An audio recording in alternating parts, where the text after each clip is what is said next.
What is going on, ladies and gentlemen? Welcome back to the stream, and today we are going to recap our third off season as we head into year number 4. I think we did some pretty smart things this off season. We had a couple of key areas that we wanted to target, and I think we did a pretty good job and came out on top.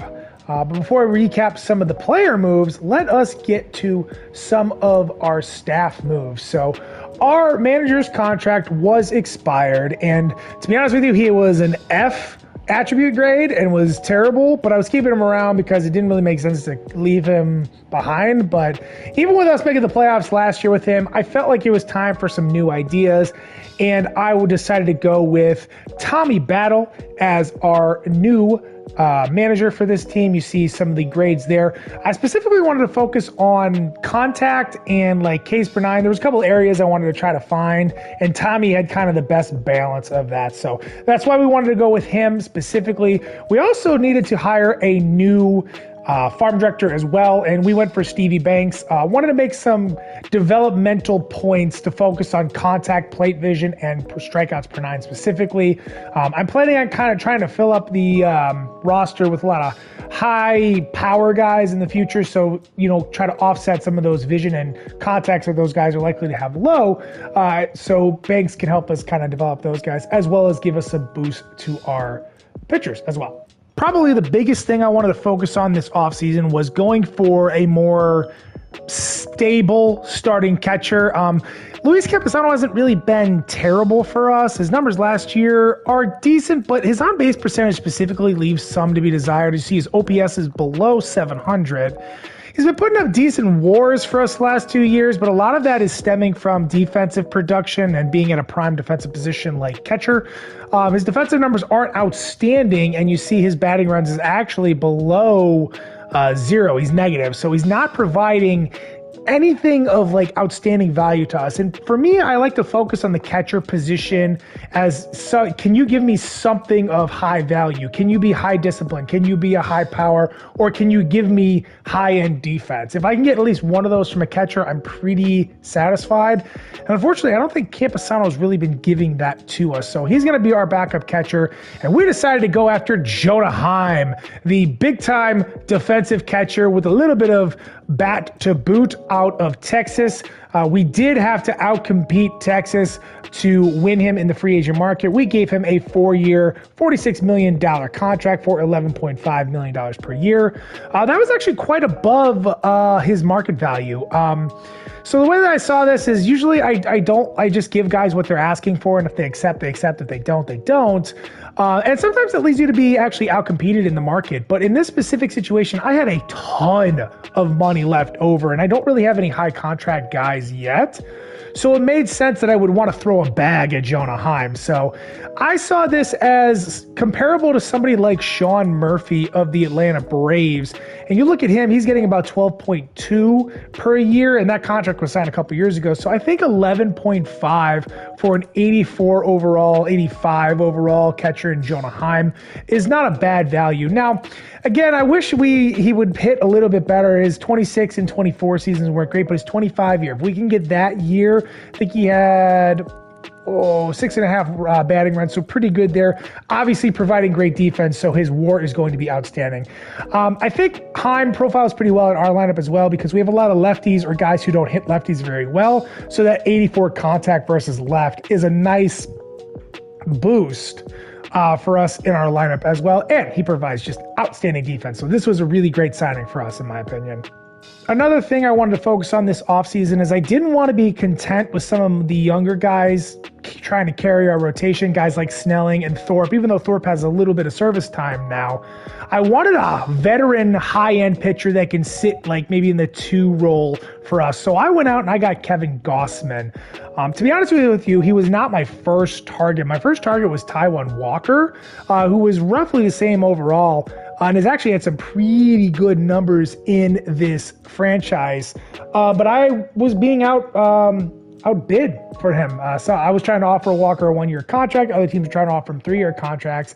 And yeah, I guess nobody was really going after Kevin Gausman. Now regression is going to hit him like a mother, but I'm going to control that, probably cutting the overall loss by about half every month. So by the end of the season, it'll be about like a 78-ish overall, but should be able to give us some good innings throughout most of the season. As you can see, he's had a pretty good franchise. Did tail off a little bit last year, but I think it's still okay. He's not as high end as he once was, but again, another wily veteran, just like Michael Wacha was last year. So, hey, we get that level of production out of Kevin, we're going to be pretty happy.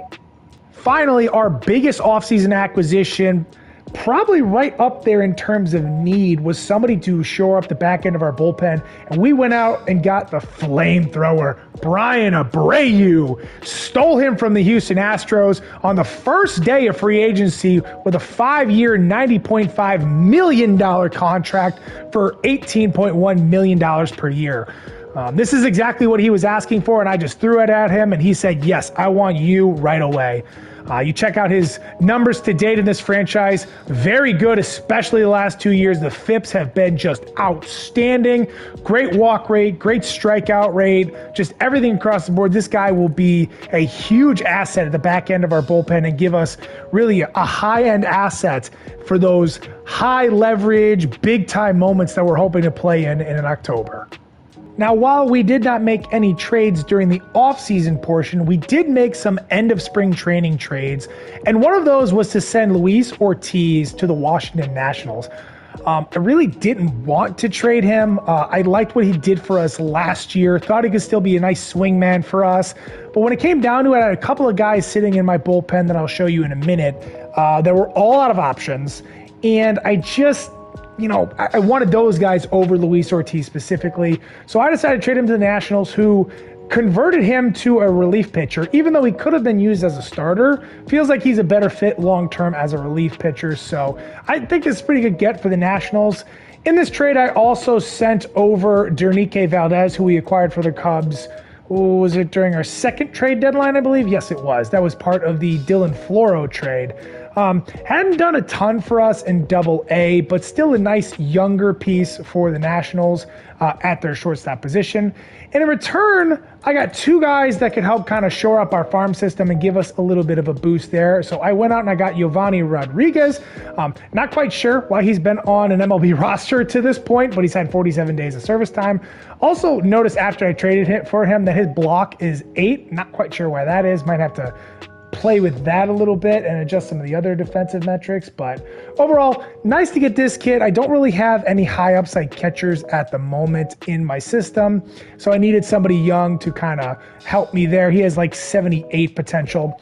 Additionally, I also brought in Elijah Green, 29-year-old, 69 overall outfielder, already on the Major League roster, just used his first, 40-man roster, just used his first option this spring. He's got like 77 potential, good power speed combo with some defense to boot as well. So gonna see how this guy pans out. Might get him in the majors, so if not this year, next year, see how it can pan out. But good little acquisitions for us. I was happy with it. This is what our lineup is going to look like this season. The same lineup against lefties as it is righties. Cowser leading off, Rodriguez, Merrill, that's the same top 3 as we were running in the playoffs last year. Jake Berger is back and healthy. He's our power bat in the 4-hole. Behind him is the breakout hitter from last year, B.J. Murray Jr. Ellie De La Cruz behind him, protected by Jonah Heim. Since Ellie doesn't hit lefties that great, Heim should give him some pretty good protection behind him. Colson Montgomery in the 8-hole, and then Barry Ryan hitting 9th. I typically like a guy with some good speed in that 9-hole, so Barry Ryan is perfect fit for that. Esteury Ruiz is our speed guy off the bench, hits lefties well as well. Good defense and excellent versatility there. Samuel Zavala is actually out of Major League options because, he was on the 40-man roster for some reason when I started this franchise, so I've had to option him every year, unfortunately. And not great, but we're going to ride. I like where his batting numbers are at, so I think he can do well for us as a 4th outfielder. Leover Peguero going to be our middle infield backup guy, also good at hitting lefties, some good speed as well. Gave us some good power last year, so that's nice. And then as mentioned, Luis Camposano going to be our backup catcher. Checking out the pitching rotations, Niladolo is going to be our ace, followed by Gossman, Canning, Thorpe, and Snelling back in the rotation after being left off of the playoff roster last year. And here is the reason why I had to trade Luis Ortiz. I am not willing to part ways with Kobe Allard. I really liked what he's been able to do for us as a starter, swingman, whatever, the last 2 years. So couldn't bear to get rid of him quite yet. Additionally, I'm not quite ready to give up on Quinn Priester and his B potential. I did convert him to a full-time reliever now, so hopefully those bumps to his per 9 numbers can give him some better performances. Last 2 years haven't been great, but we'll see. It's sink or swim time for him. If he struggles early on this season, we're going to have to DFA him and bring up some other guys. So rest of the bullpen looking pretty solid. David Garcia has been one of our best relievers in this franchise. Jake Cousins has been solid. Eater and Schuster sitting there in the middle relief. Steven Wilson in our setup, and Brian Abreu slamming the door in the closer's role. Checking out our team rankings, we are the 12th overall team, 15th in contact, 7th in power, which I like, 13th in pitching, which is solid. 27th in defense is a little concerning, but I am training defense hard on some of the guys, so I think that number will be a lot better come the end of the year. And then we are 3rd in speed. So overall, like where we're sitting to start, I think that we have a lot of potential to grow, and we should easily become a top 10 team as the season goes on. Taking a look at the rest of the American League Central, the Guardians have the 5th ranked team, so they're going to be our top competition to win the division. And then the Tigers, Royals, and Twins all kind of stink. Twins kind of stuck in that middle ground area, with the Royals and Tigers being absolutely awful. To cap off this episode, I thought what would be pretty fun is to do a little Where Are They Now segment, to take a look at some of the guys who are on our roster that we traded or whatnot. And one of the big trades we made in our first season was trading away Eloy Jimenez to the Baltimore Orioles. So you take a look at his slash lines, how he finished up that 24 season, and then the following 2 seasons from there. He had a negative 0.8 WAR in season right here, but he did bounce back with a 1.7 WAR here. Never quite got back to that initial level that he was during that 24 season. So again, Jimenez was traded in that Colton Cowser acquisition. We also brought over Juan Nunez in that trade as well. So I would say we won this trade specifically because the Orioles didn't make the playoffs, I think, in any of these seasons. So kind of a rough get for the Orioles, but hey, I'm happy with it. Another guy traded in that first season was Andrew Benintendi, and speak of the devil, he is on the Orioles right now. We saw our old friend Benintendi in the American League Divisional Series last year as he was playing for the Seattle Mariners. Gotta be honest with you, he has played pretty well. We sent him to the Mariners for shortstop Ty Pete and second baseman Michael Arroyo. And Benintendi's really kept it going. He picked up a 1.9 WAR in this season, a 2.4 WAR in this season. So, hey, I'd say that was a pretty solid trade all put together for the Mariners, and I think we got some pretty good options in it as well. Checking out that mega blockbuster from our second season, Luis Robert Jr. is still in San Diego, currently sitting in the 88 overall. He's struggled for a good amount of the season in 2026. He did finish that first season. We traded him with a 4.6 WAR, but only a 2.5 WAR in that second season. So 1 more year left on his contract for San Diego, so they can still get some good value out of him. But I don't think that trade worked quite exactly how they wanted it to. And I'll go show you Garrett Crochet. So Crochet did re-up with the Padres this offseason. It's a 4-year, maybe $64 million-ish. I don't quite know the math on that. Take a look at the numbers for him. He did have a 1.3 WAR in this first season, and then a 2.5 WAR in this season. He hasn't been outstanding for them. So again, this kind of goes along the lines of this trade not really working out for the Padres. Remember, they sent us Jackson Merrill, Dylan Lesko, Robbie Snelling, Leo Dallas, DeVries, and Luis Camposano for Crochet, Robert, and one more guy that I got to show you. And that's Jairo Iriarte. Yeah, Iriarte's actually been pretty solid. He racked up 200 strikeouts last season on his way to a 2.5 WAR season, and he finished with a 1.3 WAR in only 63 innings in that first year. So, as much as the other guys maybe have not panned out, I think Iriarte's ended up being a pretty good get for the Padres. So I don't usually regret many trades that I make, especially for guys who are like middling players that don't look like they're really good. But Chris Flexen might be one of those, because if you take a look at what he's been able to do since we traded him to the Pittsburgh Pirates in the 2025 season, he's been really good. 187 innings last year, or in 25, 204 innings in 26, ERAs in the 3.5s each of those two times, with a WAR of 3.2 and 3.5 respectively. He's been pretty good.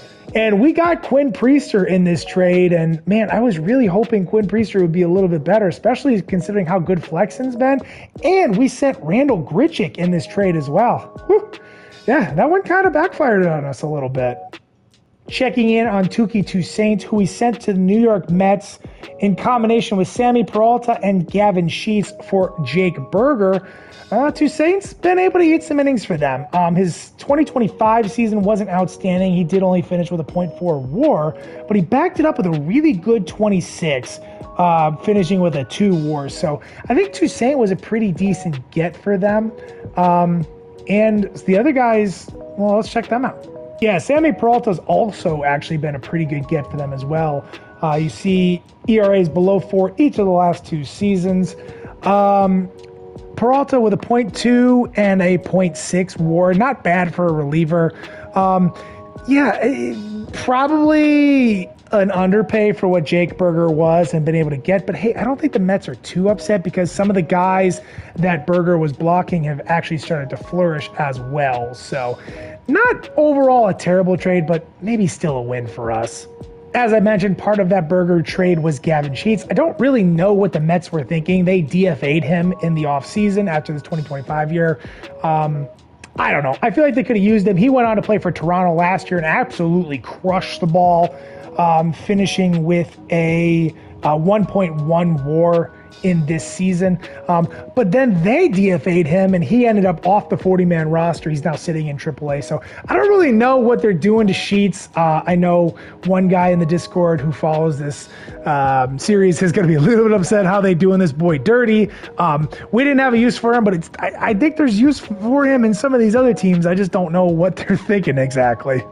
Dylan Floro was one of our pretty high-end trade chips in the 2025 season. As you see, he finished with another pristine ERA, back-to-back seasons with a sub-2 ERA. He has been phenomenal.